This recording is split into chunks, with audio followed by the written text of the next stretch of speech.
And I'll encourage your audience to always dream, to always have a vision on where you want it to be and where you want to go. Because when you visualize, you can materialize. Because whether you realize it or not, you have the power to make things better or worse. The choice is yours. And so the LUE formula is listen. Be swift to listen and slow to speak. You are unstoppable.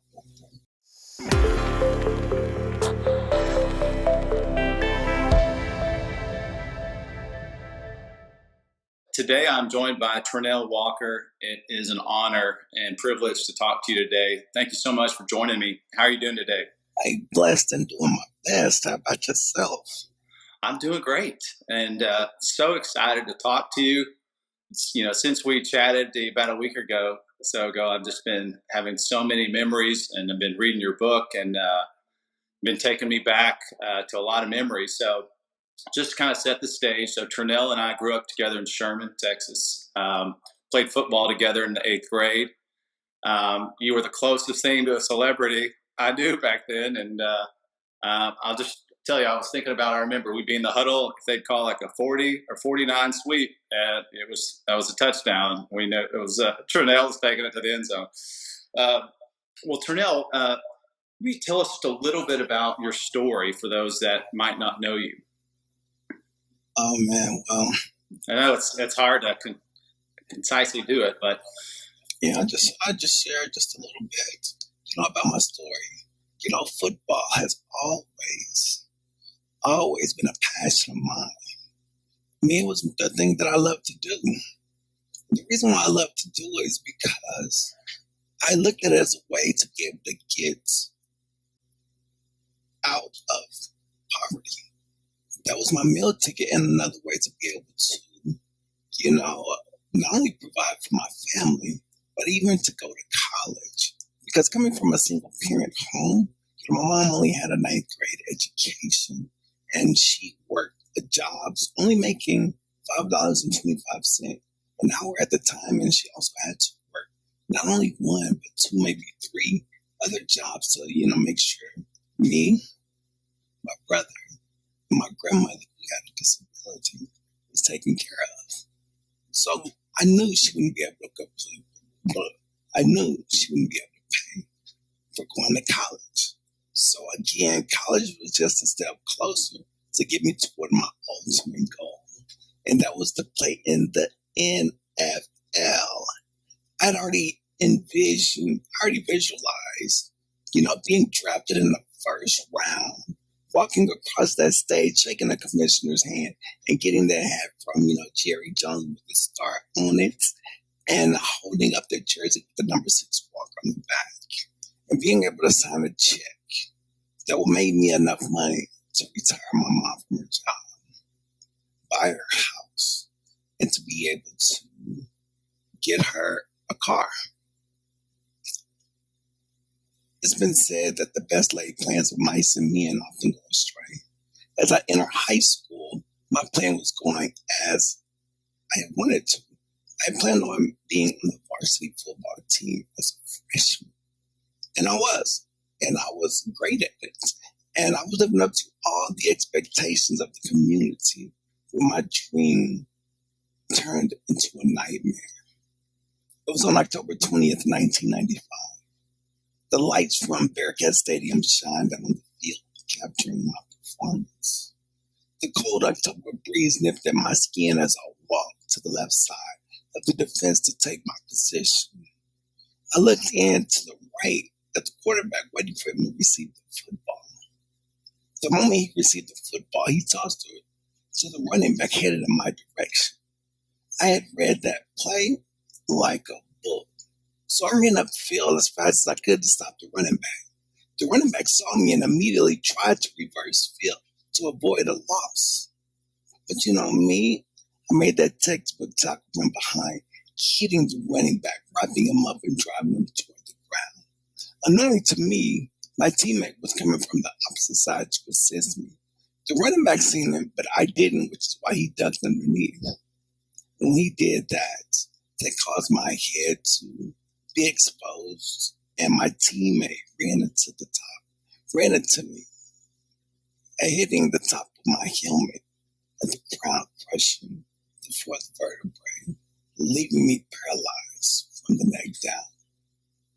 What were meant to be my high school glory days turned to temporary defeat, because in my eyes, temporary defeat does not mean permanent failure.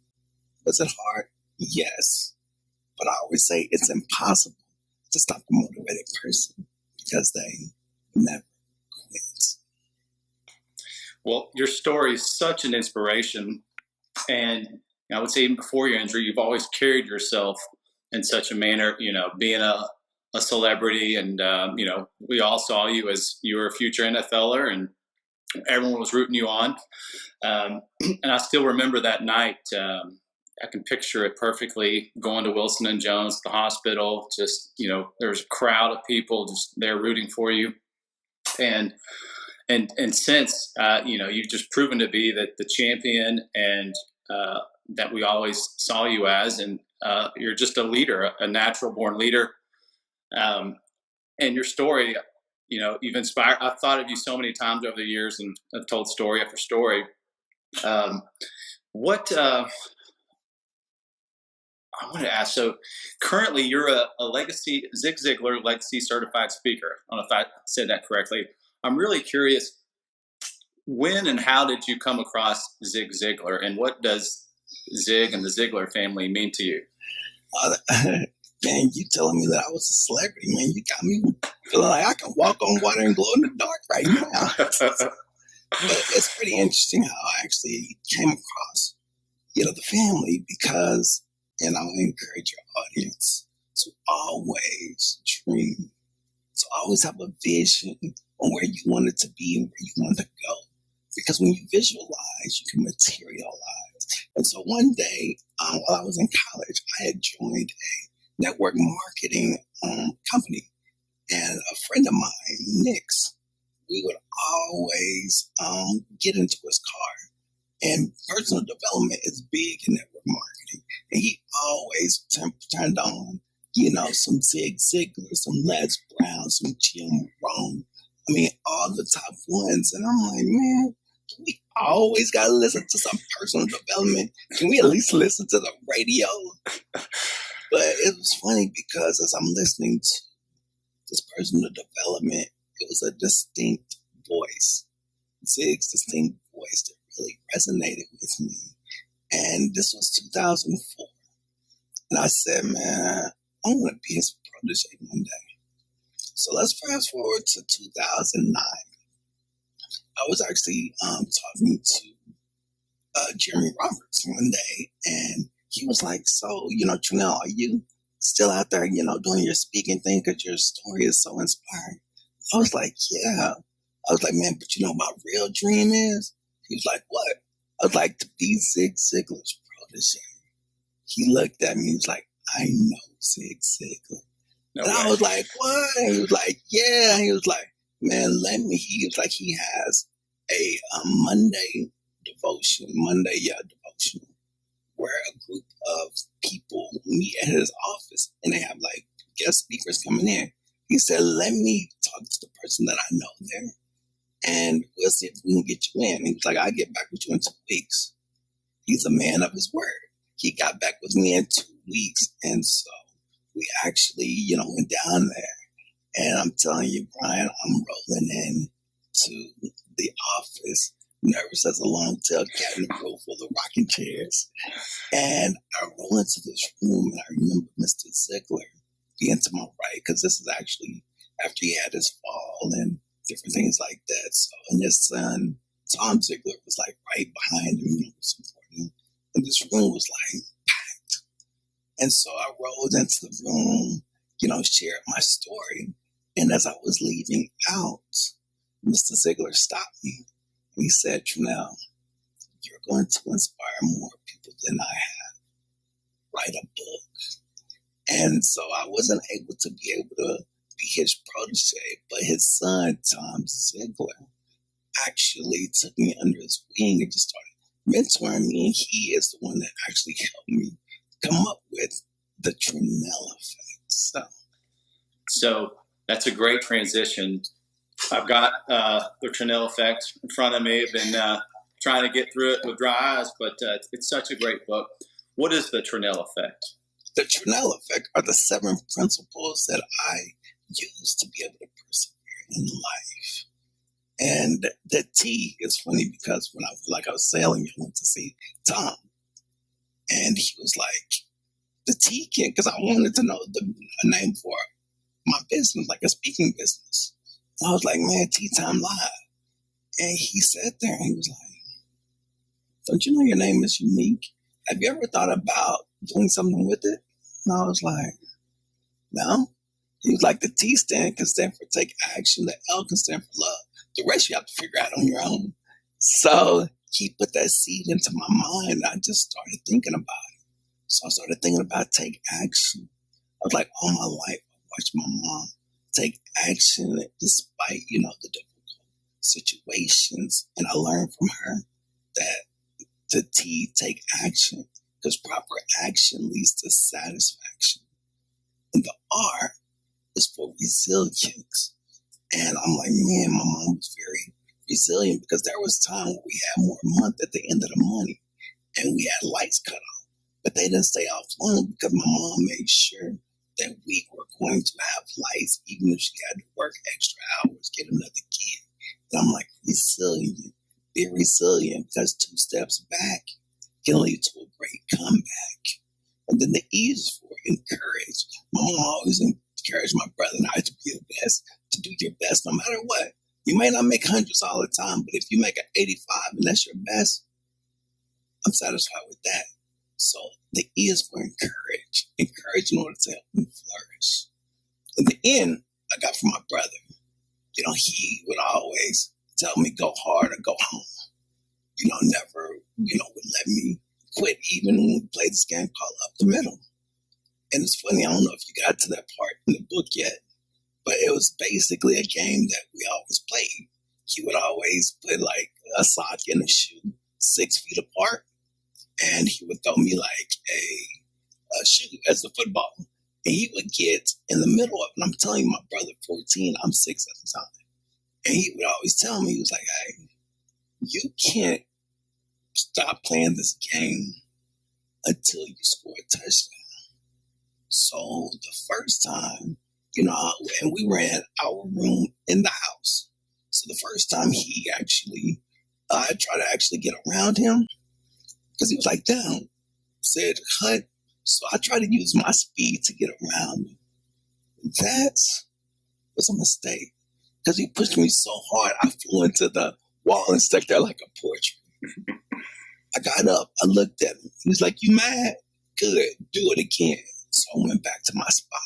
So I'm used to watching Herschel Walker, watching Emmitt Smith, watching Earl Campbell now, run over people and go into the end zone. So I'm like, yeah, that's what I'm going to do to him. So on the second try, I ran toward him as fast as I could, like I was going to run him over. He grabbed me and he pushed me so hard. I did backwards flips I didn't even know I could do. I got up with tears rolling down my face. Body hurting out of frustration. But I got smart. I ran toward him as fast as I could, like I was going to run up him again. He lunged at me. I jumped at the last minute. He hit my feet as I was going over his head. I flipped in the air. I landed on my back behind him. Touchdown. Game over. And that taught me to never quit, no matter how hard it gets. And the game also taught me the E, to evaluate. Because in life, no matter what you're going through, you have to evaluate the different situations. Even have to evaluate your why. You have to evaluate your goals. You have to evaluate your purpose. And you have to evaluate your self-limiting beliefs and beliefs about yourself and what people tell you. And with that evaluation, it can help lead you to your destination. And then again, the L. The L is once you look at your evaluation, is to learn. Because in football, it's all about learning from your mistakes, learning what works. And I've got it from him. Man, learn. Because when you learn, you earn respect for yourself others, and you could possibly earn more money, money, money. And the last L, I learned from both of them, which is unconditional and tough love, which love is a gift from above. That is the Trenell Effect. Great explanation. And I love your poetic delivery. You've got a way with words. Appreciate it. Let's talk a bit about your brother. What is that relationship like now? Do you still see him every day? And it's just such a great story of love and always being there by your side. How's that relationship today, and how's your brother doing? Oh man, the relationship is still great. I mean, again, we've always had each other. He's married, got children, everything. We still connect. We still talk. Again, I go over his house and watch, some of the Bearcat game we talk about, the Cowboy game. But again, you have to recognize that growing up, my brother, he was like the positive role model in my life, like my father figure, because my dad wasn't there. I didn't get to know him until I was 6 years old, and then even then he didn't come around much. So my brother and I always had a special bond, and you could read it in the book where I was in a coma, and my mom for about a week, and my mom would come in there and just talk to me, and nothing would happen. And so she told him, go in there and have one of those powwows with your brother like you usually do. And when he came in there, he said, wake your butt up. No, yeah, wake your butt up. And when he did, I opened my eyes. That let you know that special bond we have, that even though in that state of being me just hearing his voice, after my mom tried for 7 days or a week. And you just had to say it once and you woke up. Exactly. That's incredible. I've got like a page of notes, Trenell, so I'm trying to just pick and choose what to get to. So I guess one point that I've been thinking about, just overcoming depression. 3 years you were in a deep, deep depression, and, we can't even imagine. So for those people, who feel stuck today or whatever situation they're in, they feel hopeless, what tips do you have for someone dealing with seems like an insurmountable problem to overcome? To find the silver lining. Because for every difficult situation, there is something that can be learned. There's something that you can grow from it. And there's something that you will be able to see the light at the end of the tunnel. And when you're going through a difficult situation, you may not recognize it. But to find the silver lining, recognize that you have a choice. And I didn't recognize it either until someone brought it to my attention. And I had to ask myself these two questions, and I would have you ask your listeners to ask themselves these two questions. First question is there something that I can do in the next 2 weeks in my personal and professional life that will make things worse? I can answer that one for you. That's a yes. Because we can always do things in that situation that can make things worse. And write down 2 of those things, no more than 3 of those things that you can do in that situation that can make things worse. The second question is similar to the first. Is there anything that I can do in the next 2 weeks in my personal and professional life that will make things better? The answer again is yes. We can always do things in that difficult situation to make things better. Write down 3 to 5 things. Because when you ask yourself those 2 questions, the first one helps you become aware of the harmful things in that hardship that is keeping you from getting to where you want to go. You are identifying those hardships.